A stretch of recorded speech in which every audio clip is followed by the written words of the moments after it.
Hiya, Sam here, and welcome to my 2000 AD video, the Flux Sub, the 2000 AD first look subscriber unbagging, where I take a copy of 2000 AD and tell you what I think of it.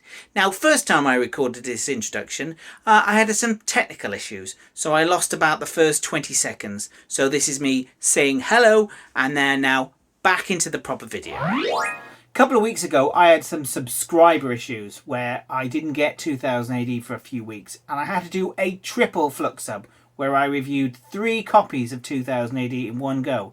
Well, last week I didn't get my 2000 AD. It's Saturday today, and I got 2 copies of 2000 AD in one go. Last week's, which didn't turn up, and this week, which turned up on a Saturday. So it's from sublime to the ridiculous. What's happening? Why is all my subscriptions messed up? It's very strange. Maybe someone at 2000 AD is watching these videos and enjoyed when I did 3 in one go. So they thought, I don't know, let's send him 2 in one go. We like that. Is that what is happening? Probably not, but I wonder, does anyone in 2000 AD actually watch these videos? Please drop me a comment down below and let me know. It'd be great to know if anyone actually watches these.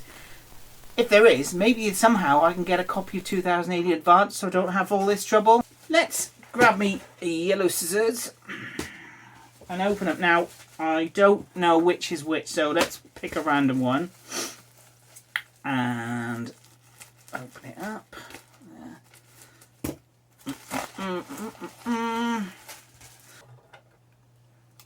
So, which one is this?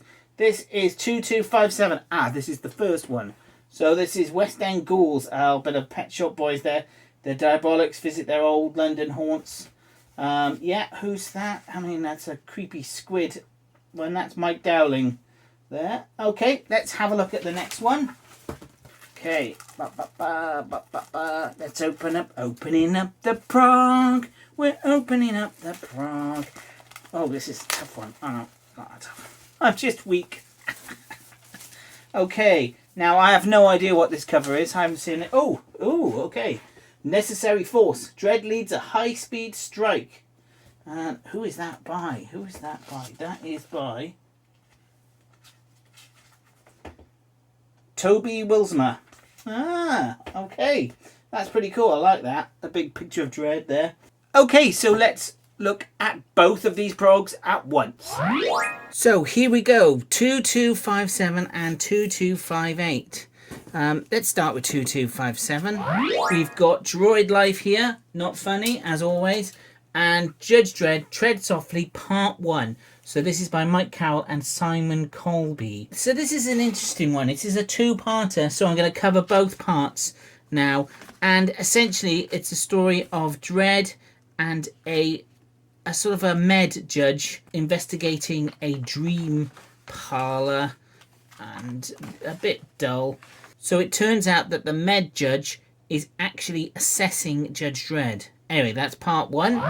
Part 2, I wasn't very interested in this story. It's obviously Mike Carroll setting up this character to be important later down the line. We know this because at the end Dredd says, "You've just made the list of badges I think I can trust."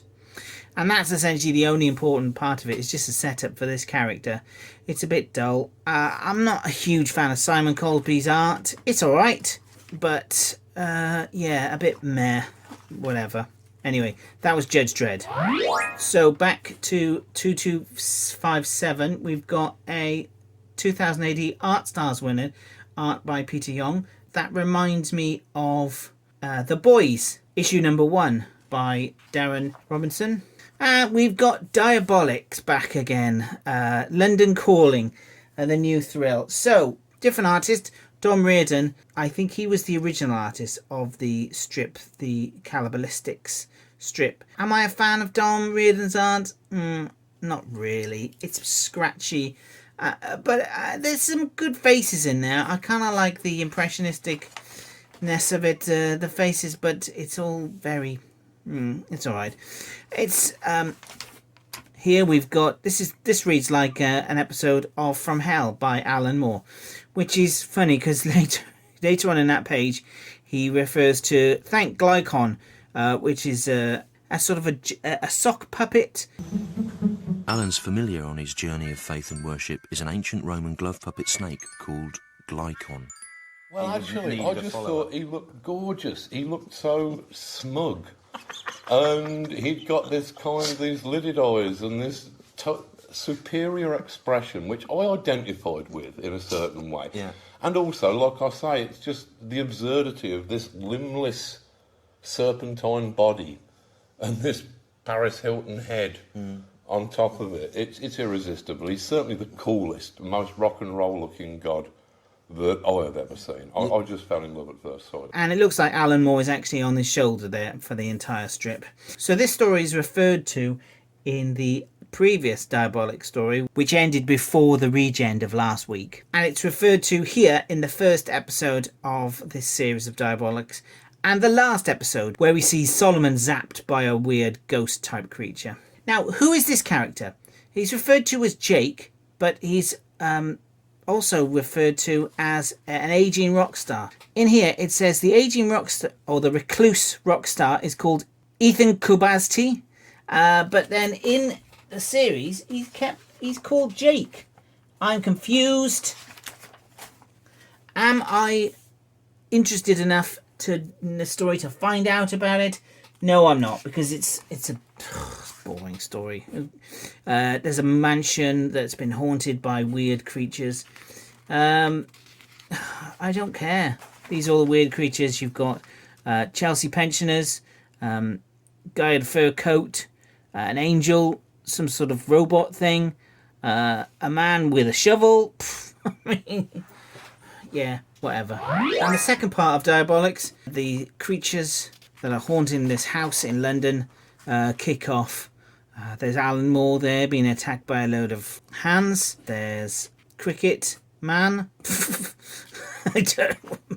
There's some weird pearly king and queen sex action there. They need a mind bleach spell. Yeah, that's quite amusing. And at the end we can see this is the character that zapped Solomon at the end of the previous Diabolics. Oh, he's taking him back to Hitler times. I'm not very interested. And now back to 2257. Again, I'm not really reading Scarlet Traces. The art looks amazing, but it's just not interesting. I'm going to wait until it's all finished, and then I'm going to read it in one go. But it looks good. So in 2257, we've got a Future Shock. Thankfully, it's not written by John Tomlinson. It's written by Carl Stock, with art by newcomer Rob Richardson. It's the art's very nondescript.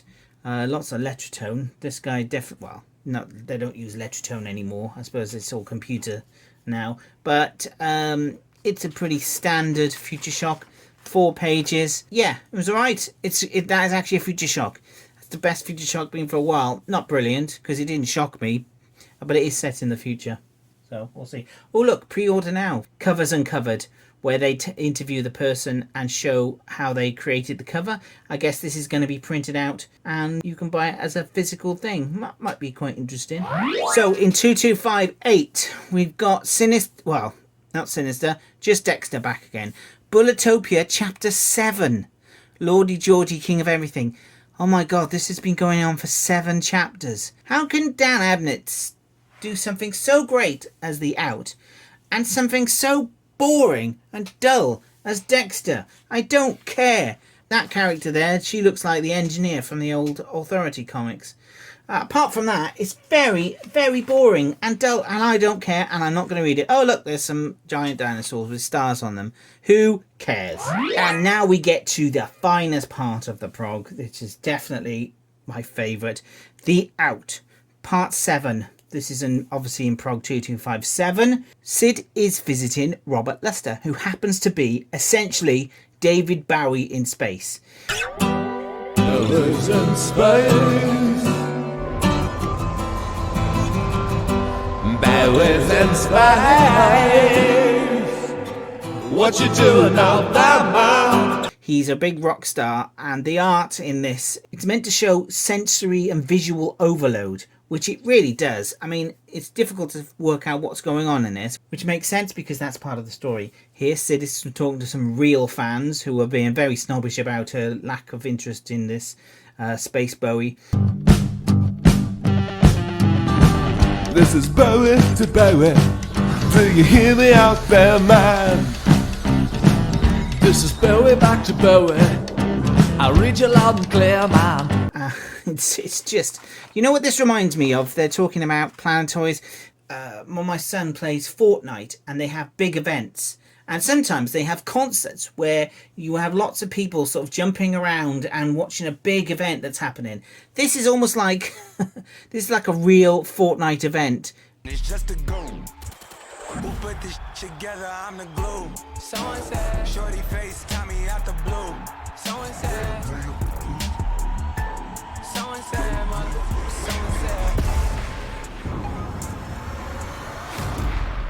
So Sid ends up chatting to the guy who can talk to him while being on stage because he splits time into fractions. Lots of weird, amazing ideas Dan Abnett is just chucking at the page here. He refers to, I came out to go up and I'm almost there. What does that mean? You'll see. There hasn't been really much of a plot to the Out, but apart from those aliens freaking out about Sid, and also Space Bowie telling Sid about the Up. Bowie's in space. Bowie, Bowie, Bowie, Bowie, Bowie. Bowie's in space. Bowie, Bowie, Bowie, Bowie, Bowie. And in part 8, she starts interviewing Space Bowie. The Out seems like the space that Dan Abnett can just chuck every mad idea about space and time and science fiction he's ever had onto the page. Ideas that would take up an entire strip are just sort of mentioned. I do like the wealth of ideas. It's like almost like when Grant Morrison was at his peak, when he was just chucking ideas and concepts at the wall to see what sticks. Anyway, so Space Bowie's chat to Sid, and she fancies him. Can I chat you up? And they have space sex or whatever.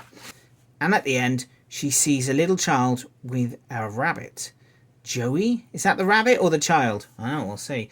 But, I mean, the art is great. I'm loving the Out. Absolutely brilliant. Right, that was 2257, 2258. Hopefully next week we can get back to some normality and I can do one prog at a time.